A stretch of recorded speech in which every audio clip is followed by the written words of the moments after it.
And now, it's time for another Dice Tower review with Tom Vasel.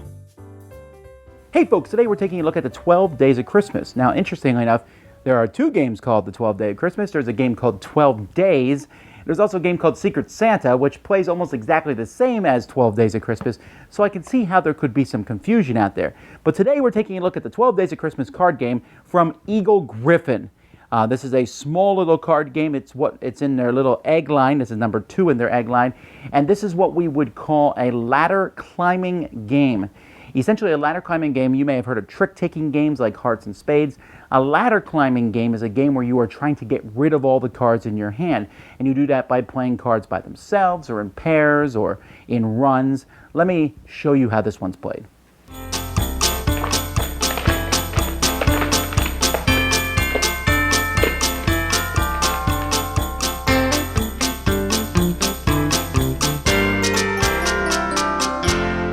The goal of this game is to get presents. These presents are all different colors. That does not matter one whit. You can play with 6 presents for a shorter game and 12 for a longer game. And in this game, you're going to be using a deck of cards. This deck of cards is numbered from 1 to 12. There are 12 12s, 11 11s, 10 10s, 9 9s, etc. As you can see, there's different artwork on these cards, and you're going to shuffle them and deal 12 out to everybody. What you're trying to do on your turn is get rid of all the cards in your hand.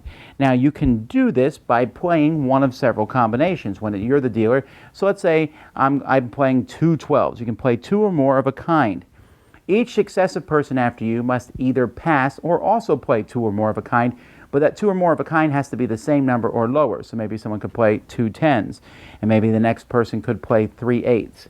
When everybody has passed, because you do not have to play the cards if you have them, you can decide not to, then the person who played the last, let's say the person who played 3 8s, is the next person to go.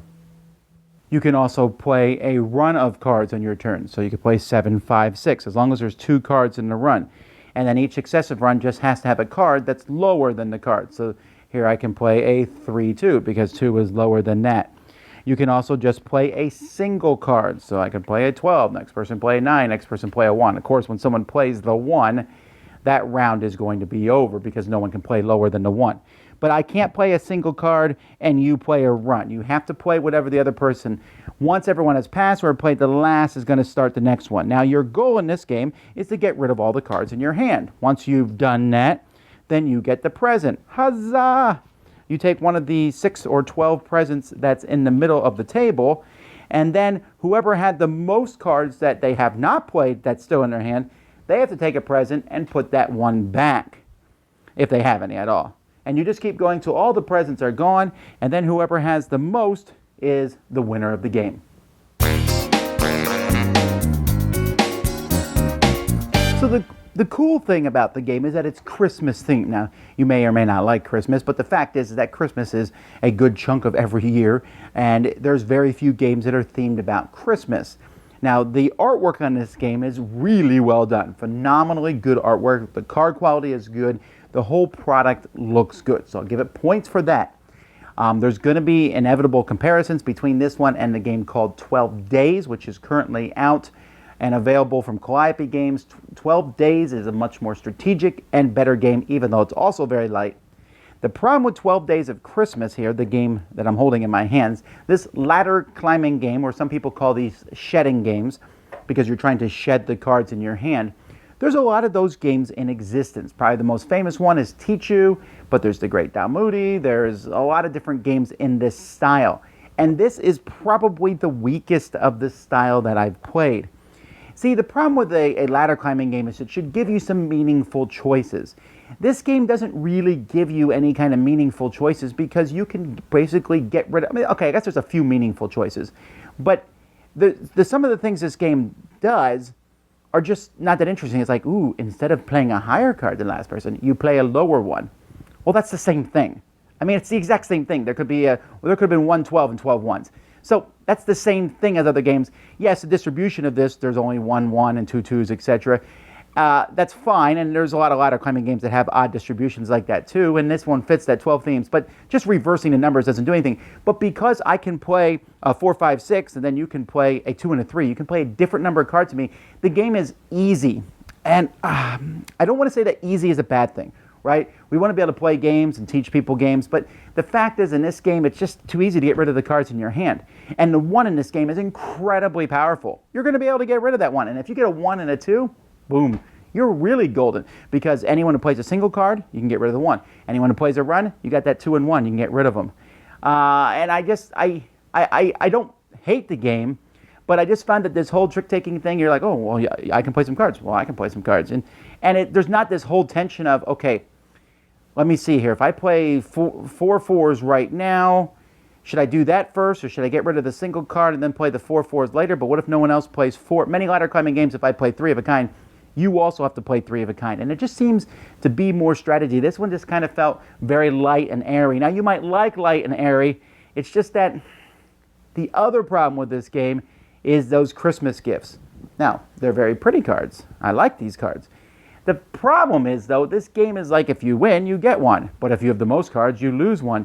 You know what that means? This is the game that never ends. And it really is, especially if you play with 12 cards. If you play with 12 cards, I need to drive to your house and just take the box away from you and go put it to a family who's going to take better care of the game than you. 12 cards will go on and on. 6 cards is not so bad, but sometimes you just don't get a good hand. Well, what do you do if you've already won a card? All that clever play you did earlier, put the card back.